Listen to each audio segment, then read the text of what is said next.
Sunita Waditke madam यांचा सत्कार होतोय, ज्यांच्या मधाळ वाणीतून, ज्यांच्या कणखर वक्तृत्वातून त्या नेहमीच आपल्यापर्यंत त्यांचे विचार पोहोचवण्याचं कार्य करतात. त्याचबरोबर चूक झाल्यावर तिथल्या तिथेच सांगतात आणि नेहमी शाबासकीची थाप देतात, अशा या मॅडम. धन्यवाद. यानंतर माननीय प्राध्यापिका सौ धरम मॅडम यांचा सत्कार सरांनी करावा अशी मी त्यांना विनंती करते. इतिहास शिकवताना देखील त्या अगदी भविष्याचा वेध घेऊन तो इतिहास शिकवतात आणि इतिहास शिकवताना शिवरायांचा विश्वास शिकावा तर यांच्याकडून शिकावा, कारण त्या अगदी शिवरायांच्या शिवकाळात नेऊन ठेवतात, अशा या मॅडम. धन्यवाद. यानंतर माननीय प्राध्यापिका सोनाली हरदास यांचा सत्कार होतोय. मॅडमबद्दल बोलावं तितकं देखील कमीच आहे, कारण नेहमी प्रेमळ साथ आणि पाठीवरती खंबीरतेचा हात असंच मॅडमचं व्यक्तिमत्व. जोरदार टाळ्या झाल्या पाहिजे.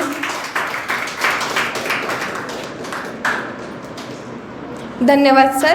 यानंतर माननीय प्राध्यापिका डॉक्टर योगिता कोपटे मॅडम यांचा सत्कार होतोय.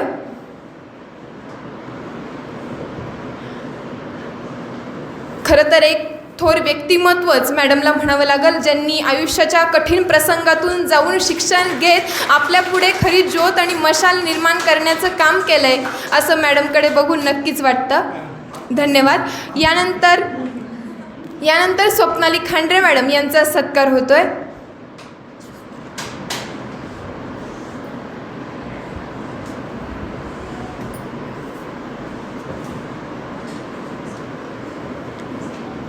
अर्थशास्त्रातील तज्ज्ञ म्हटलं असं देखील त्यांना कमी असं आहे म्हटलं तरी कमी करता येणार नाही, कारण अगदी सूक्ष्म अर्थशास्त्रापासून समग्र अर्थशास्त्रापर्यंत त्यांनी आपल्याला नेऊन पोचवलं. धन्यवाद सर. कन्या तू, भगिनी तू, सुखी तू, प्रियसीही तू, पत्नी तू, माता तू, कुटुंबाची आर्थिक आधारही तू, दुधावरच्या साईची आजीही तू, जीवनाच्या सर्व क्षेत्रात विरहणारी तू, सृष्टी तू, सृष्टीची पालन करताही तू, सर्वांच्या मनोमनातली रुजविली राष्ट्रतेची अस्मिताही तू, वय जात धर्म पंथ या पलीकडे स्त्रीचे रूप तुझे वसे या चराचरी, अनेकारूपी तुझी परी आहेस तू, परिपूर्ण स्त्री तू. अशीच एक आपल्या समोर स्त्रियांविषयी एक कृतज्ञता म्हणून व्यक्त करण्यासाठी आपल्या एक काव्याच्या माध्यमातून शीतल भोकरे ही आपले काव्य सादर करते.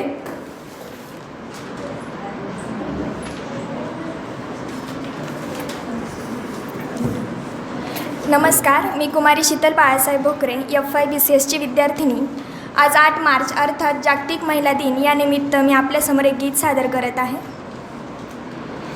जिनको है बेटियां वो ये कहते हैं, परियों के देश में वो तो रहते हैं, घर को जन्नत का नाम देते हैं. जिनको है बेटियां वो ये कहते हैं, परियों के देश में वो तो रहते हैं.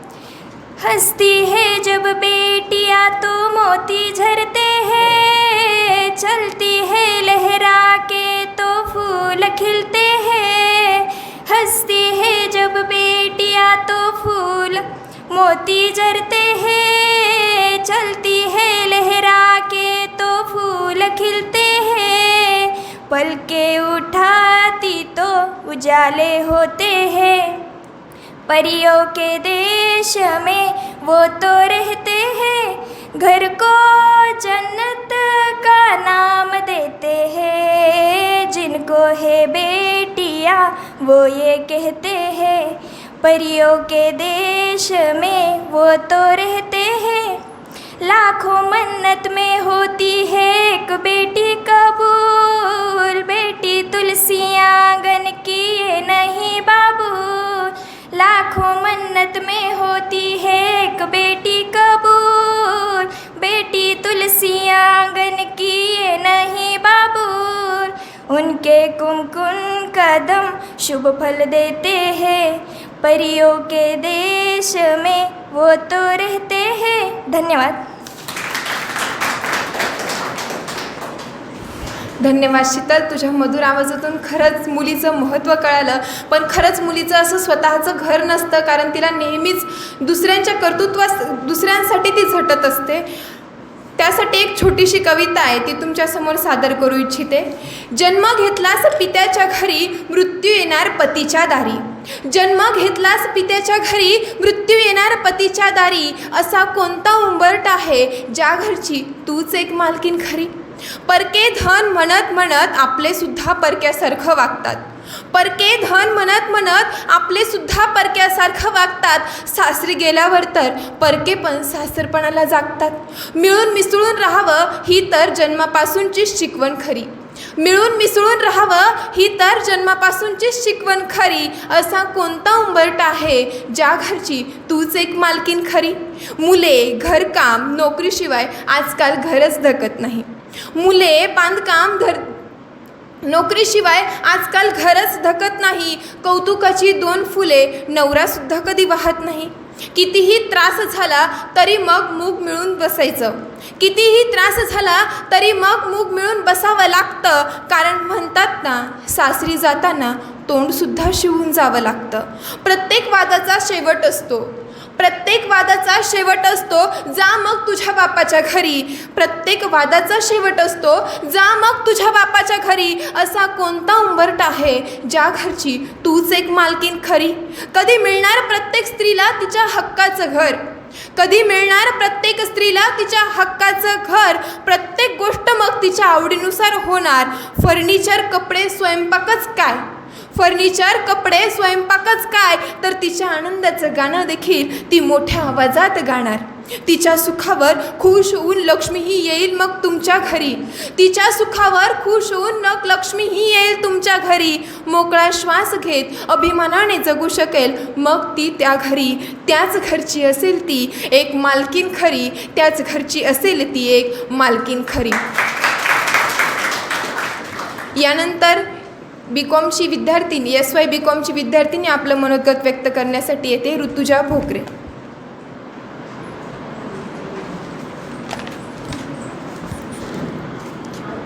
ज्याला स्त्री आई म्हणून समजली तो जिजाऊचा शिवबा झाला. ज्याला स्त्री आई म्हणून समजली तो जिजाऊचा शिवबा झाला. ज्याला स्त्री बहीण म्हणून समजली तो मुक्ताईचा ज्ञानदेव झाला. ज्याला स्त्री मैत्रीण म्हणून समजली तो राधेचा श्याम झाला. आणि ज्याला स्त्री पत्नी म्हणून समजली तो सीतेचा राम झाला. तो सीतेचा राम झाला. नमस्कार, मी कुमारी ऋतुजा बाळासाहेब भोकरे, SY BComची विद्यार्थिनी. भाषणाच्या सुरुवातीलाच कवी सुहास चव्हाण यांची एक कविता आठवते. दारिद्र्याचं वादळ आमच्या डोक्यामध्ये झणांतय. अहो, दारिद्र्याचं वादळ आमच्या डोक्यामध्ये झणांतय. कोठीवरती नाचणारणींच्या पायात घुंगरू खणांतय. सरकार म्हणतं आमची महिला अबला नाही तर सबला आहे. सरकार म्हणतं आमची महिला अबला नाही तर सबला आहे. पण आधी तिच्या वाट्याला पेटी आणि तबला आहे. लावण्यांसह मुजऱ्यांसह संगीतसुद्धा दणांतय. लावण्यांसह मुजऱ्यांसह संगीतसुद्धा दणांतय.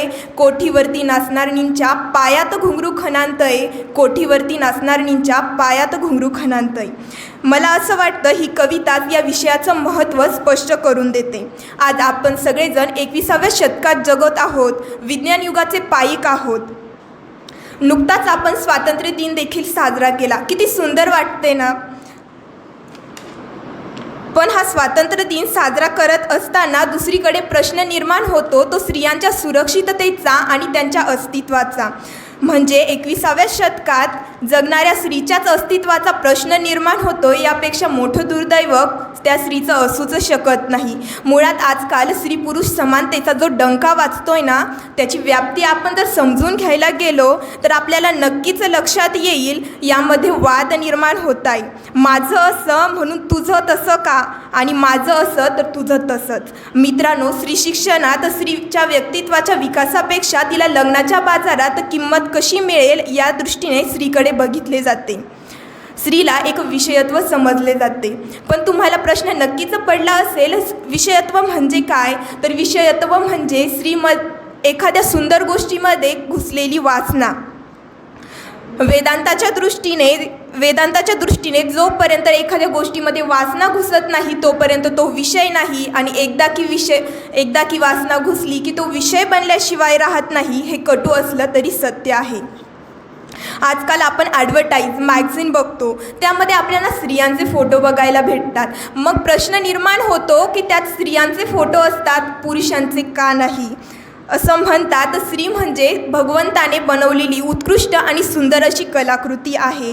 पण समाजाचा स्त्रीकडे बघण्याचा दृष्टिकोन याची जर चिकित्सा केली तर आजही आपल्या समाजात एक प्रचलित म्हण प्रसिद्ध आहे, ज्याच्या पदरी पाप त्यानं व्हावा पोरीचा बाप. म्हणजे मुलगा जन्माला आला की जल्लोष केला जातो, आणि मुलगी जन्माला आली की माझं नशीबच फुटकं म्हणून आपल्या नशिबाला दोष दिला जातो.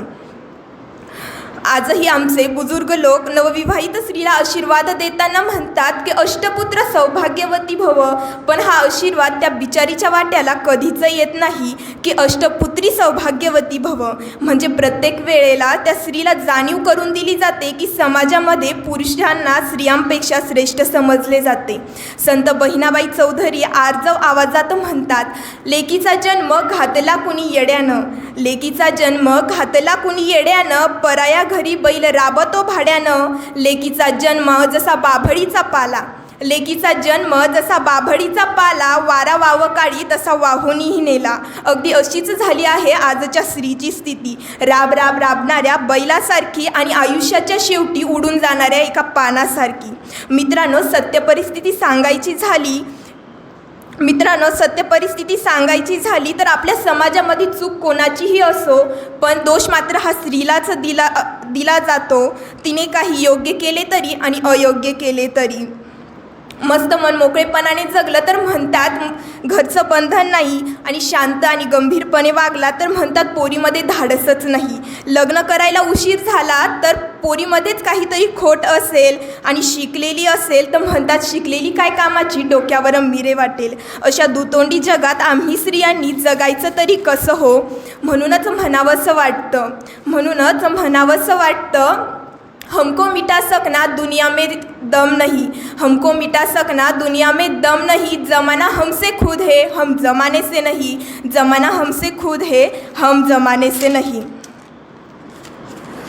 एवढे बोलून मी माझे मनोगत संपवते. धन्यवाद.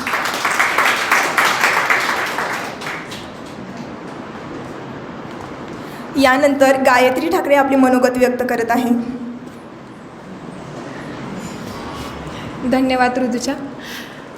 जिनं जिजाऊंचा शिवराय घडवला अशा राजमाता जिजाऊ, जी इंग्रजांविरुद्ध एकटी लढली अशी झाशीची राणी लक्ष्मीबाई, ज्या तमाम स्त्रिया आजच्या या देशामध्ये आपलं कर्तृत्व गाजवत आहेत, आपलं यशची उत्तुंग भरारी घेत आहेत, अशा तमाम स्त्रियांना मी सर्वप्रथम नतमस्तक होते आणि माझ्या मनोगतास सुरुवात करते. खरं तर आज 8 मार्च सकाळपासून अगदी शुभेच्छांचा वर्षावच होत आहे. जणू असं वाटायला लागलं आहे माझा जन्म आजच झाला होता की काय, म्हणजे माझा वाढदिवस आज की काय, की येऊन सगळे म्हणत आहेत की महिला दिनाच्या खूप खूप शुभेच्छा. मग कुठेतरी प्रश्न पडला की आजच इतकं शुभेच्छांचा वर्षा होतोय, आजच आमच्याबद्दल इतकं प्रेम व्यक्त केले जात आहे, हा 8 मार्च नेमका आहे तरी काय? हा 8 मार्चच का जागतिक महिला दिन म्हणून साजरा केला जातो? का फक्त एकच दिवस महिलांच्या स्वातंत्र्यासाठी किंवा महिलांच्या कर्तृत्वाचं गुणगान करण्यासाठी असावा का? किती खंताची बाब आहे ना की वर्षातल्या 365 दिवसांपैकी फक्त एकच दिवस आम्ही महिलांचं कर्तृत्वाबद्दल गुणगान गात असतो. महिलांच्या या त्याच्या दररोजच्या धाकधकीच्या जीवनातून फक्त त्यांना एकच दिवस आम्ही मुक्ततेसाठी देत असतो. खरंच मुक्ततेसाठी देतो का?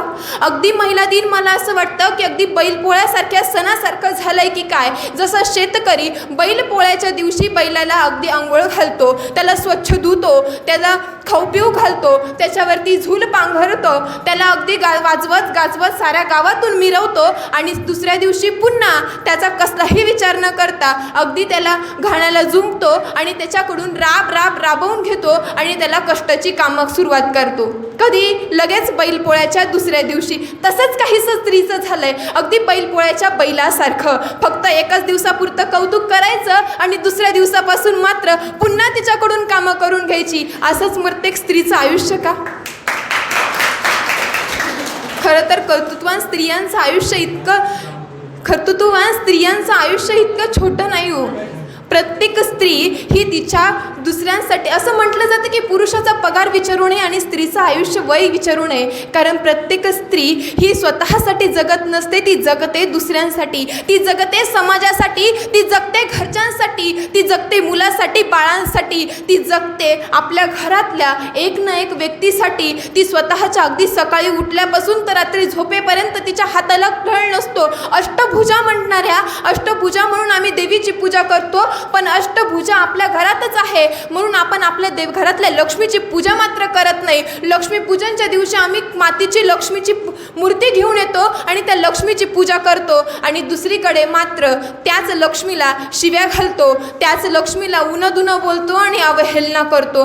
खरंच आम्ही या कोणत्या समाजात जगतोय? खरं तर या 21व्या शतकामध्ये खरंच महिला सबला झाल्यात का, हा प्रश्नसुद्धा कधी कधी पडायला लागतो. सरकार महिला सबलीकरणाचं काम करतं. महिला सबलीकरणासाठी अनेक कार्यक्रम योजले जातात. एकीकडे स्त्री भ्रूण हत्या म्हणून कार्यक्रम आयोजन केले जातं, स्त्री भ्रूण हत्या रोखली जाते, आणि दुसरीकडे त्याच महिलांवरती बलात्कार घडवून आणले जातात. तर अगदी छोट्या स्त्री बाळापासून तर अगदी म्हाताऱ्यातल्या म्हाताऱ्या आजीबाईपर्यंत बलात्कारांना स्त्रियांना सामोरं जावं लागतं. मग कुठून आम्ही म्हणतो की महिला सुरक्षित आहेत, महिलांना हक्क मिळालेत? कदाचित मिळालेही असतील, कदाचित स्त्रियांना त्यांचं स्वातंत्र्य मिळालं असेल, हक्क मिळालंही असेल, पण या कायद्याने आणि घराच्या बाहेर त्यांना स्वातंत्र्य मिळालं आहे, घराच्या बाहेर त्यांना हक्क मिळाले, पण खरंच घरामध्ये स्त्रियांना हक्क मिळालेत का? घरामध्ये स्त्रियांना स्वातंत्र्य मिळालं आहे का? या पुरुषप्रधान संस्कृतीने आजही स्त्रीला घरामध्ये उंच आवाज करून बोलण्याचं स्वातंत्र्य दिलं नाही. कुठलाही विषय असू द्या, कुठलाही कार्यक्रम असू द्या, कार्यक्रमाचं नियोजन असू द्या, स्त्रीला कधीच प्रथम स्थान दिलं जात नाही आणि तिला तिचे विचार विचारले जात नाही की तुला काय वाटतं. पण मला विचाराल तिला काय वाटतं, तर तिला असं वाटतं की मला फक्त तुमच्यामध्ये मिळवून घ्या आणि तुमच्यासारखं माणूस म्हणून मला जगवा, माणूस म्हणून मला अधिकार द्या, हे फक्त स्त्रीला वाटतं. तिला वाटत नाही की त्यांनी रोज पूजा करावी, पण कधीतरी किमान एकदा तरी तिचं गुणगौरव करावा. पण का आम्ही हे करू शकत नाही आजच्या समाजामध्ये, या 21व्या शतकामध्ये? ही तर खरी खंताची गोष्ट ना. पण आज आमचं काय चुकतंय? आम्ही म्हणतो की सरकारने आमच्यासाठी योजना राबवाव्यात, सरकारने आमच्यासाठी हे करावं, स्त्रियांसाठी खूप काही केलं, पण तरीही स्त्रिया कुठेतरी कमी पडतायत का? तर कारण स्त्रियांचा स्वतःचा स्वाभिमान डगमगतोय. हा समाज आम्हाला स्वाभिमानानं जगू देत नाही. जेव्हा आमच्यातला स्वाभिमान बळावेल ना, जेव्हा आमच्यातला स्वाभिमान हा जागा होईल ना, जेव्हा आमच्यातलं कर्तृत्व आम्हाला सांगेल की ना की नाही तू हे करू शकतेस, भले कितीही उंच डोंगर असू दे, भले कितीही मोठं शिखर असू दे, तू ते सर करू शकतेस, तोपर्यंत कुठलीच स्त्री मला नाही वाटत की खऱ्या अर्थाने जगू शकेल. जोपर्यंत स्त्रिया स्वतःला म्हणत नाही की नाही कुठलंही संकट येऊ दे, मी स्वतः सामोरं जाणार आणि मी स्वतः संपवणार. आजकाल प्रत्येक मुलीची तक्रार झाली आहे की हे मुलं आम्हाला येऊन त्रास देतात, टवाळखोळ मुलं रस्त्याने आमची टंगलटिवाळी करतात आणि येता जाता आम्हाला त्रास देतात.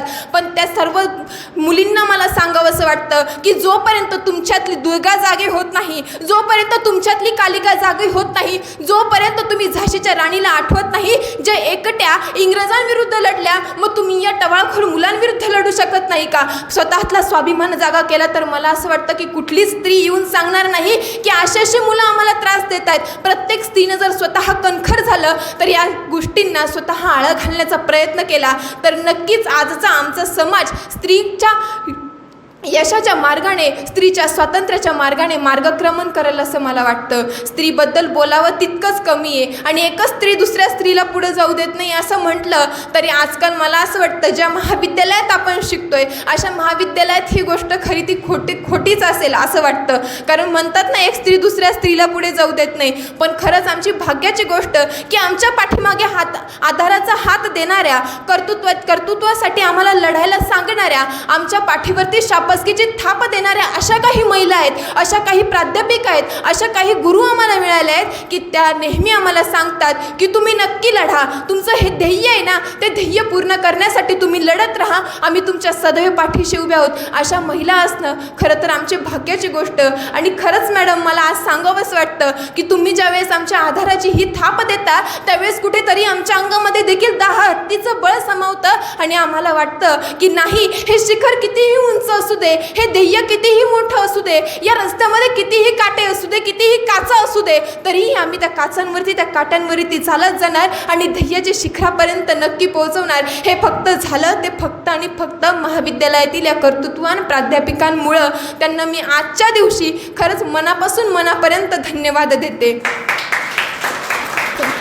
शेवटी जाता जाता स्त्रीबद्दल एवढंच म्हणू इच्छिते, स्त्री म्हणजे जन्मदाती, स्त्री म्हणजे संस्कृती, स्त्री म्हणजे नाविन्याचा वसा, स्त्री म्हणजे घराचे घरपण, स्त्री म्हणजे महान कार्य. अशा या स्त्री शक्तीला माझा मानाचा मुजरा करते आणि हे माझं छोटंसं भाषण इथेच संपवते. आजच्या कार्यक्रमाच्या पुढील पर्वाकडे वळत असताना महाविद्यालयाचे आधारस्तंभ जे नेहमीच आपल्या स्वप्नरूपी पंखांना बळ देण्याचं कार्य करतात, असे महाविद्यालयाचे प्राचार्य यांच्या मनोगताची वेळ. मी सरांना विनंती करते की त्यांनी आपलं मनोगत व्यक्त करावं.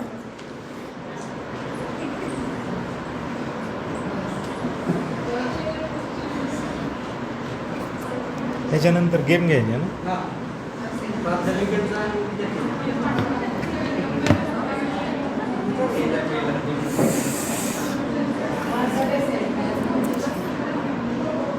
नमस्कार. साईबाबा संस्थांच्या या साईबाबा महाविद्यालयात आपण आज जागतिक महिला दिन साजरा करण्यासाठी जमलेलो आहोत. महाविद्यालयातील राष्ट्रीय सेवा योजनेच्या युनिटमार्फत आजचा हा कार्यक्रम आयोजित करण्यात आलेला आहे. या प्रसंगी उपस्थित असलेले राष्ट्रीय सेवा योजनेचे कार्यक्रम अधिकारी डॉक्टर संतोष आवताडे सर, आपला हा कार्यक्रम आपणापर्यंत लाईव्ह पोहोचवणारे प्राध्यापक नानासाहेब गुंजाळ सर, राष्ट्रीय या आपल्या महाविद्यालयात नव्याने रुजू झालेले फिजिकल डायरेक्टर वाघ सर आणि व्यासपीठावर उपस्थित असलेल्या आजच्या महिला दिनाच्या सत्कारमूर्ती प्राध्यापक स्वप्नाली खांडरे मॅडम, प्राध्यापक डॉक्टर योगिता कोपटे मॅडम, प्राध्यापक Sonali Hardas madam, doctor Sunita Waditke madam, प्राध्यापक शीतल धरम मॅडम आणि आपल्या कार्यालयातील परवीन इनामदार मॅडम, या सर्वांचं या ठिकाणी मी या जागतिक महिला दिनानिमित्त हार्दिक स्वागत करतो. विद्यार्थी मित्रांनो, आजचा हा कार्यक्रम की गायत्रीने भाषणात सांगितलं की पोळ्याप्रमाणे साजरा करतो. माझ्या शेजारी हरदास मॅडम बसल्या होत्या. गायत्रीने सांगितलं की पोळ्याच्या दिवशी आपण बैलाकडून काम करून घेत नाही आणि दुसऱ्या दिवशीपासून करून घेतो. म्हटलं मग तुम्ही आज काम नाही केलं का? नाही म्हणे, आम्ही सगळं घरचं काम करून आलो, इथले सगळे लेक्चर घेतले. म्हणजे आम्ही आमचं काम करून जे काय आहे पुढचं सर्व उपक्रम त्यात सहभागी होतो, सर्वात आनंदाने सहभागी होत असतो. म्हणजे त्यांच्या मनात तसं नाही येत गायत्री पोळ्याप्रमाणे आपल्याला बैलाप्रमाणे राबवून घेतात असं वाटतं का? नाही वाटत त्यांना. आपल्याला राबवून घेतात अशी भावना नाही, तर आपण कुणासाठी काहीतरी करतोय ह्या भावनेने त्या कार्य करीत असतात. मग त्यामागची भावना महत्त्वाची आहे. स्त्रिया मूळतः सुशिक असतात, त्यांच्याकडे सुशिक. तुम्ही स्वतः मुली पाहा, तुमचा भाऊ आणि तुमच्यात तुलना केली तुम्ही, तुम्ही प्रत्येकाच्या घरात भाऊ असेल तर त्यांनी तुलना केली तर तुमच्यात सहनशीलता जास्त आहे त्याच्यापेक्षा. तुमच्या भावाला थोडंफार कमी पडलं तर तो संपूर्ण घर डोक्यावर घेतो, त्याला ती वस्तू पाहिजेच असते, तो आदळआपट करतो. मग या ठिकाणी तुम्ही मध्यस्थी करता आईवडिलांकडे की आपण पप्पा आपण त्याला हे देऊ ते देऊ, आपण असं करू तसं करू, त्याची समजूत घालतात. हा समजूतदारपणा स्त्रियांमध्ये जन्मताच येतो किंवा परिस्थितीनुसार त्यांच्यात निर्माण होतो. बहुतांश 99% स्त्रियांमध्ये. मग अशा या कर्तृत्ववान स्त्रियांचा सन्मान करणं हे आपलं समाजाचं कर्तव्य आहे. मग त्या कर्तव्याच्या भावनेतून आज आपण या ठिकाणी जमलेलो आहोत आणि आपल्या महाविद्यालयात असलेल्या या सर्व कर्तृत्ववान स्त्रियांचा सन्मान केलेला आहे. नाही पोळ्याच्या दिवसाप्रमाणे नाही तर आपल्या मनापासून तो जो झालेला सन्मान हा मनापासून, सर्वांचा मनापासून आहे. हीच भावना आमची आहे, तुमच्या सर्वांची तशीच असेल आणि असावी. बरोबर का? तुम्हाला तेच वाटतंय ना? तर अशीच भावना ठेवायची. आपल्यासाठी कोणीतरी काहीतरी करतं, त्याचं कधीतरी कृतज्ञता म्हणून ऋण व्यक्त करायचं, कोणत्या ना कोणत्या मार्गाने, कधी सत्काराच्या मार्गाने, कधी चॉकलेट देऊन, कधी काय देऊन, काय भेट देऊन, काही कोणतीही गोष्ट, पण ऋण व्यक्त करणं, आपल्या मनात कृतज्ञता व्यक्त करणं, ही गोष्ट आपल्या मनात जाणवली पाहिजे, आपल्याला जाणवली पाहिजे. त्या ठिकाणी समोरच्या व्यक्तीच्या कार्याचा सन्मान आपण अशा पद्धतीने केलाच पाहिजे आणि तो आपण करतोच. मग अशा या आजच्या या कार्यक्रमासाठी उपस्थित असलेल्या महिलांनी आपल्या महाविद्यालयात तुम्हाला घडवण्याचं कार्य केलं, घडवण्याचं कार्य करीत आहे आणि करीत राहणार निरंतर. तर त्यांच्यासाठी आपण दोन वेळी आपण एक छोटंसं काय की समारंभपूर्वक त्यांचा सन्मान केला तर बिघडलं कुठं, मग ती आपली कृतज्ञतेची भावना आहे. मग या प्रसंगी मी एक छोटीशी कविता वाचून दाखवतो.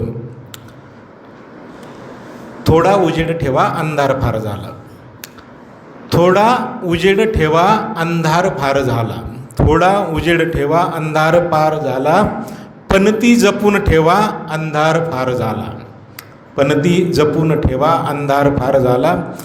आले चहू दिशांनी, आले चहू दिशांनी तुफान विस्मृतीचे, आले चहू दिशांनी तुफान विस्मृतीचे, नाती जपून ठेवा अंधार फार झाला. काळ्या ढगात वीज, काळ्या ढगात वीज आहे पुन्हा टपून, घरटी जपून ठेवा अंधार फार झाला, घरटी जपून ठेवा अंधार फार झाला. हे गोठतील श्वास, हे गोठतील श्वास शिशिरातल्या हिमात, हे गोठतील श्वास शिशिरातल्या हिमात, हृदय जपून ठेवा अंधार फार झाला. वनव्यात वास्तव्याच्या, वनव्यात वास्तव्याच्या होईल राख त्यांची, वनव्यात वास्तव्याच्या होईल राख त्यांची, स्वप्ने जपून ठेवा अंधार फार झाला. हे वाटतील परके आपुलेचे श्वास आता, हे वाटतील परके आपुलेचे श्वास आता, हातात हात ठेवा अंधार फार झाला. शोधात कस्तुरीच्या, शोधात कस्तुरीच्या आहेत पारधी हे, शोधात कस्तुरीच्या आहेत पारधी हे, हरणे जपून ठेवा अंधार फार झाला, पणती जपून ठेवा अंधार फार झाला. धन्यवाद मित्रांनो. आपण आज या कर्तृत्ववान महिलांसाठी पुन्हा एकदा टाळ्या वाजवून त्यांचं अभिनंदन करू आणि एवढे बोलून मी माझे 2 शब्द संपवतो. धन्यवाद.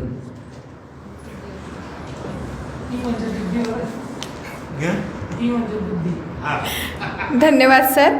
खरंच तुमच्या दरवेळीही तुमच्या बहुमोल या शब्दांनंतर मनामध्ये स्फूर्ती निर्माण होते आणि तुम्ही सर सांगितलं की समजूतदारपणा हा स्त्रियांमध्ये मुळातच असतो. तर खरं तर समजूतदारपणाची नाळं स्त्रियांशी जोडली गेलेली आहे असं वाटतं. आणि सर तुम्ही म्हटलं की स्त्रीचं आयुष्य आपण बैलपोळ्यासारखं नाही साजरं करत आहोत. तर मला असं वाटतं की फक्त ह्या स्त्रियांना नाही तर खरंच स्त्रीचं आयुष्य तसंच काहीसं असतं, असं यासाठी की आजच आपण खूप प्रेम प्रेम प्रेम त्यांना आज देतो आणि इतर वेळेस मात्र कधीकधी आपल्या चुकीच्या दृष्टीने का असे ना आपल्याकडून त्यांचा अवमान होतो. त्या दृष्टीनं मी तो दृष्टांत सांगायचा प्रयत्न केला. तरी सर तुम्ही ज्या प्रकारे कवितेच्या माध्यमातून पंक्तीचं महत्त्व सांगितलं तर तशाच या उजळून निघणाऱ्या पंक्ती आणि जशा महाविद्यालयाच्या प्राध्यापिका आहेत तशीच एखादी नक्कीच अजून पंक्ती प्रज्वलित होईल आणि या जगाला या समस्त समाजाला प्रकाश देण्याचं कार्य या आम्हा तमाम मुलींमधून होईल ही तुम्हाला मी आज शब्द देते. यानंतर जाऊयात कार्यक्रमाच्या उत्तरार्धाकडे मी माननीय प्राध्यापिका सोनाली हरदास यांना विनंती करते की त्यांनी कार्यक्रमाचे आभार प्रदर्शन करावे.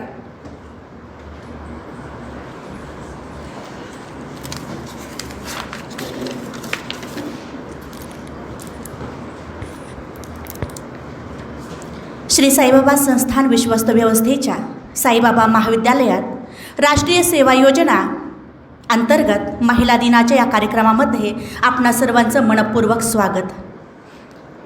कार्यक्रमाचा हा शेवटचा सोहळा म्हणजेच आभार प्रदर्शन. आलेल्यांचं आभार मानण्यासाठी मनाचा फार मोठा मोठेपणा असावा लागतो आणि हाच मनाचा मोठेपणा आपल्यासमोर साकारण्यासाठी मी प्राध्यापिका सोनाली हरदास आपल्यासमोर उभी ठाकलेली आहे. आज 8 मार्च म्हणजे जागतिक महिला दिन. जागतिक महिला दिन म्हटल्यावरती महिला दिन या शब्दाला मराठीमध्ये जर समानार्थी शब्द शोधले तर जर वेलांटी दुसरी दिली तर दिन म्हणजे दुबळा गरीब. म्हणजे महिला दिन आजही महिला दिन आहे का हा प्रश्न निर्माण होतो. कारण वर्षाच्या 365 दिवसांमध्ये कुठलाही एक दिवस असा नाही आहे की जेव्हा आपण पुरुष दिन साजरा करतो. फक्त महिला दिनच 8 मार्चला साजरा केला जातो. म्हणून आजही महिलांना दिनच मानावं का हा मोठा प्रश्न निर्माण होतोय. इतिहासाने स्त्रीला देवी मानलं. देवी मानून तिची पूजा केली आणि देवी ही फक्त देव्हाऱ्यातच शोभते असं मानण्यात आलं. आजही तीच चालीरीत समाज मानत आलेला आहे आणि स्त्रीला फक्त घरातच राहावं असं मानण्यात आलेलं आहे. पण तरीही नाण्याला नेहमी 2 बाजू असतात. आपणही 2 बाजूंनी विचार करायला हवा. स्त्रियांवरती अन्याय होतात, अत्याचार होतात, स्त्रियांना खजील केलं जातं हेच आपण म्हणू शकत नाही. दुसऱ्या बाजूचा जर विचार केला आज स्त्री अगदी भूगर्भापासून ते आकाशापर्यंत मार्गक्रमण करत आहे. प्रत्येक क्षेत्रामध्ये स्त्री आपला जो झेंडा आहे तो अटकेपार नेत आहे. मग इथे दोन्ही बाजूंचा विचार करणं सार्थच ठरेल. उदाहरण जर द्यायचं झालं अगदी 8 दिवसांपूर्वी आत्ता जे ऑलिम्पिक झालं होतं त्या ऑलिम्पिकमध्ये धावण्याच्या स्पर्धेमध्ये ज्या मुलींनी प्रथम क्रमांक मिळवला होता, भारतासाठी गोल्ड मेडल मिळवलं होतं, त्या मुलीला संरक्षण क्षेत्रामध्ये मोठं पद देण्यात आलं.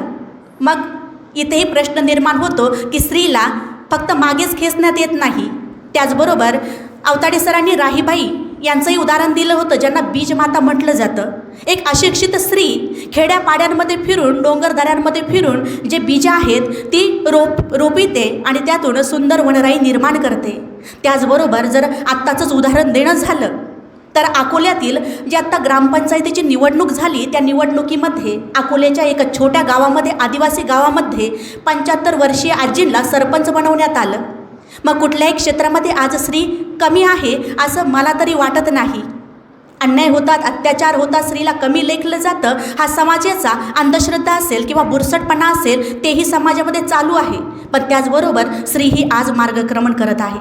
आपल्याच महाविद्यालयाचं जर उदाहरण देण्यात आलं तर आपल्या महाविद्यालयाचे प्राचार्य विकास शिवगजे सर, कार्यालयीन अधीक्षक राजेंद्र कोते सर, दिनेश कानडे सर, प्रत्येक वेळी आपला महिला वर्ग असू द्या किंवा आपला विद्यार्थिनी वर्ग असू द्या आपल्या सर्वांच्या पाठीवरती हात ठेवून आपल्याला आपल्या कार्यामध्ये प्रत्येक वेळी सर मार्गक्रमण करत आहेत. त्याच्यामुळं निदान आपल्या महिलांविषयी जरी सांगणं झालं तर त्या योग्य प्रकारे इथं कार्यरत आहे. त्याचबरोबर बैलपोळ्याचं उदाहरण जसं गायत्रीने दिलं आणि सराई गायत्री म्हटले की 365 दिवसामध्ये एक दिवस स्त्रीसाठी महिला दिन हा त्याच्यासाठी स्वातंत्र्याचा दिवस असतो. पण बघा याला बुद्धी कौशल्य म्हटलं जातं. सरांच्या डोक्यामध्ये चटकन विचार आला की नाही ह्या दिवशी मॅडम तुम्ही सकाळी काम करून नाही आला का. म्हणजे यालाच म्हणतात बुद्धी कौशल्य. ह्या दिवशीही आपली प्रत्येक महाविद्यालयीन मॅडम ज्या अतिशय माझ्या जवळच्या आहेत त्यांना 2 परिवार सांभाळावे लागतात. 2 परिवार म्हणजे आपला घरचा संसार आणि इथे आपल्या महाविद्यालयाचा संसार. अगदी पहाटे 5 वाजेपासून आपली प्रत्येक जी महिला भगिनी आहे पहाटे 5 वाजेला उठतात, घरातलं प्रत्येक काम करतात, 9 वाजेपर्यंत घरची सरकं संपवून इथे तुमच्यासमोर अगदी 4 वाजेपर्यंत प्रत्येकजण उभी ठाकते. त्याच्यामुळं आज महिला प्रत्येक क्षेत्रामध्ये मार्गक्रमण करत आहेत. जसं की स्त्रियांना जर अडथळे निर्माण करण्यात आले तर स्त्री म्हणायला तयार आहे अभी तो चलना सीखा है उड़ने की नसीहत मत दो. अभी तो चलना सीखा है उड़ने की नसीहत मत दो. जब उड़ना सीखूंगी तब गिरने का खौफ मुझ में मत भरो. अशाच प्रकारे काही दिवसांपूर्वी TV चॅनलवरती एक हिंदी सिनेमा आला होता पिंक. या हिंदी सिनेमामध्ये अमिताभ बच्चन मुख्य नायक होते आणि त्यांनी खूप सुंदर कविता ऐकवली होती. त्या पिक्चरमध्ये ती कविता त्यांनी सांगितली होती. अगदी 2 मिनिटामध्ये कविता सांगेल आणि माझ्या भागाकडे मी वळेल. तू खुद की खोज में निकल, तू किसके लिए हताश है. तू खुद की खोज में निकल, तू किस लिए हताश है. चल तेरे वजूद की समय को भी तलाश है. चल तेरे वजूद की समय को भी तलाश है. जो तुझसे लिपटी बेड़ियाँ समझना उनको वस्त्र तू. जो तुझसे लिपटी बेड़ियाँ समझना उनको वस्त्र तू. ये बेड़ियाँ पिघल के, ये बेड़ियाँ पिघल के बना ले उनको शस्त्र तू. बना ले उनको शस्त्र तू. तो खुद की खोज में निकल, तो किस लिए हताश है. चल तेरे वजूद की समय को भी तलाश है. चरित्र जब पवित्र है, चरित्र जब पवित्र है, तो क्यों है ये दशा तेरी. ये पापियों का हक नहीं, ये पापियों का हक नहीं. जो ले परीक्षा तेरी, जो ले परीक्षा तेरी. तो खुद की खोज में निकल, तो किस लिए हताश है. चल तेरे वजूद की समय को भी तलाश है. जला के भस्म कर उसे, जला के भस्म कर उसे, जो क्रूरता का जाल है. तो आरती की लौ नहीं, तो आरती की लौ नहीं. तो क्रूरता की मशाल है, तो क्रूरता की मशाल है. तो खुद की खोज में निकल, तो किस लिए हताश है. चल तेरे वजूद की समय को भी तलाश है. शेवटचं पद आहे. चुनर उड़ा के ध्वज बना, चुनर उड़ा के ध्वज बना, गगन भी कप कपाएगा. चुनर उड़ा के ध्वज बना, गगन भी कप कपाएगा. अगर तेरी चुनर गिरी, अगर तेरी चुनर गिरी, तो एक भूकंप आएगा, एक भूकंप आएगा. तो खुद की खोज में निकल, तो किस लिए हताश है. चल तेरे वजूद की समय को भी तलाश है. अशा या आपल्या सुंदर कार्यक्रमामध्ये कार्यक्रमाचे अध्यक्ष म्हणून आपल्याला लाभलेले महाविद्यालयाचे सन्माननीय प्राचार्य विकासजी शिवगजे सर, सरांनी अध्यक्षस्थान भूषवलं आणि उत्तम प्रकारे अध्यक्षीय भाषण केलं. त्याबद्दल सरांचेही मी मनपूर्वक आभार व्यक्त करते. त्याचबरोबर कार्यालयीन अधीक्षक राजेंद्र कोते सर, दिनेशजी कानडे सर यांचंही सहकार्य मार्गदर्शकच ठरलं. यानंतर आपल्या महाविद्यालयाच्या विद्यार्थिनी शीतल भोकरे, ऋतुजा भोकरे, गायत्री ठाकरे. शीतलने खूप उत्तम प्रकारे गीत गायन केलं. जिनकी होती है बेटिया, खूप सुंदर गीत गायन केलं आणि त्याच्यातून मुलींचे जे वेगवेगळे ठिकाणं आहेत ते शीतलने आपल्याला सांगितलं. त्यानंतर ऋतुजा भोकरे, ऋतुजानेही उत्तम प्रकारे अतिशय बहिणाबाई चौधरींपासून ते आजच्या भाषाशैलीपर्यंत उत्तम प्रकारे मनोगत व्यक्त केलं. त्यानंतर गायत्री ठाकरे, गायत्रीविषयी म्हणावं जर झालं तर महाविद्यालयाची वाघीणच म्हणावं लागेल. अतिशय तडफदार शब्दांमध्ये मनोगत व्यक्त केलं आणि कविताही सादर केली. त्याबद्दलही गायत्रीचे मनपूर्वक आभार व्यक्त करते. आपल्या महाविद्यालयाच्या महिला भगिनी doctor Yogita Kopate madam, doctor Sunita Waditke madam, प्राध्यापिका शीतल धरम मॅडम, प्राध्यापिका स्वप्नाली खांडरे मॅडम यांनीही कार्यक्रमासाठी उपस्थित राहिल्या आणि या कार्यक्रमाची शोभा वाढवली. त्याबद्दल आपलेही ऋण व्यक्त करते. त्याचबरोबर राष्ट्रीय सेवा योजना अधिकारी डॉक्टर संतोष अवताडे सर यांनी एवढ्या सुंदर कार्यक्रमाचं आयोजन केलं आणि आम्हा सर्व महिला भगिनींना सन्मान दिला. त्याबद्दल सर आपलेही आभार व्यक्त करते. त्याचबरोबर तांत्रिक सहाय्य प्रत्येक कार्यक्रमासाठी खूप आवश्यक असतं. जसं की आपला कार्यक्रम इथे ऑनलाईन चालू आहे, तेच तांत्रिक सहाय्यक नानासाहेब गुंजाळ सरांनीही सहाय्य केलं आणि कार्यक्रम घडवून आणला. त्याबद्दल सर आपलेही शब्दशः ऋण व्यक्त करते. तसेच जी पोर्चमध्ये सुंदर अशी रांगोळी रेखाटणाऱ्या गायत्री ठाकरे, सिद्धी जगदाळे, ऋतुजा भोकरे या विद्यार्थिनींनी खूप सुंदर प्रकारे रांगोळी सादर केली.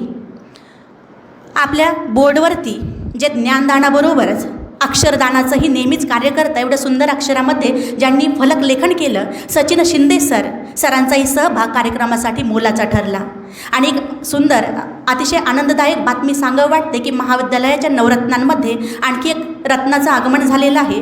फिजिकल डायरेक्टर म्हणून वाघ सरांचं आगमन झालं आणि सरांनी पहिल्याच कार्यक्रमामध्ये आपला सहभाग दर्शवला आणि आपण सर्वांसाठी खूप छान प्रकारे गेमचंही आयोजन आता थोड्या वेळामध्ये सर करणार आहेत. त्याबद्दल सरांचेही आभार व्यक्त करते. आपण विद्यार्थिनी कार्यक्रमासाठी उपस्थित झाला, सर्वांचे मनोगत आपण उत्तम प्रकारे ऐकलेत, शांतता राखली, त्याबद्दल आपलेही आभार व्यक्त करते. आणि पडद्यामागचा कलाकार जो पडद्यामागेच राहून गेला पण तो सगळ्यात महत्त्वाचा असतो. परवीन इनामदार मॅडम म्हणजे आपल्या कार्यक्रमाची सुरुवात अतिशय कार्यक्रम पत्रिकेपासून सुरुवातच त्यांच्यापासून होते. अशा परवीन इनामदार मॅडम ज्याही कार्यक्रमासाठी आल्या त्यांचेही मनपूर्वक आभार व्यक्त करते आणि संयोजकांच्या वतीनं कार्यक्रम संपला असं जाहीर करते. धन्यवाद.